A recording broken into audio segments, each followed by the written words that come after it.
Я Алла, қолымызды өзіңе жайып, шын жүректен саған дұға етеміз. Я Алла, я Раббым, жылдар бойы күнәға батқан жүрегімізбен алдыңа тәубемізге келіп тұрмыз. Я Раббым, я Алла, бұл біздің ғұмыр бойы келе жатқан күнделікті күресіміз.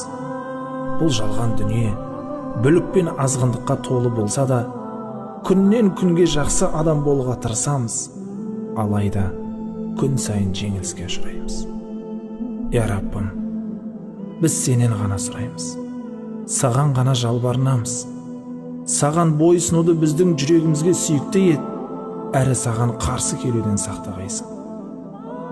Я Раббым, сенен өзіңе бойсынбауды жүректерімізге жек көрінішті ет деп жалынамыз. Біздерге саған қарсы келуден қорқатын жүрек бере қыл.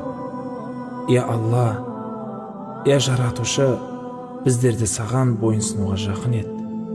Біздерге өзіңнің сүйіспеншілігіңді және сені жақсы көретіндердің махаббатына ие болуды нәсіп ет. Я Алла, я Жаратушы ием, біз күн сайын сәтсіздікке ұшыраймыз. Мешітке келіп, құлшылық қыламыз, ұстаздың алдына барып, ілім аламыз. Кейін ол жақтан шыққан соң, бір ғана қия кеткен көз жанары, жиған терген барлық нұрымызды жоқ етіп, жиған барлық сауаптарымызды күл қылады. Я Жаратушы Алла, сауапты амал жасап, ойлардың пайдалы болуына жәрдем бер. Үйімізге келген кезде жасаған амалымыз отбасымызға да пайдалы болуын нәсіп ет. Я Раббым, сен теңдесі жоқ шеберсің. Сен ер адамдар мешітте құлшылық жасап, сол нұрды үйіне алып баратын қылып қойғансың. Алайда, Аллахым, біз бұл мәселеде әлсіздік танытамыз. Біз мешітте құлшылық жасасақ та, үйімізге сол нұрды алып келуге қауқарсызбыз.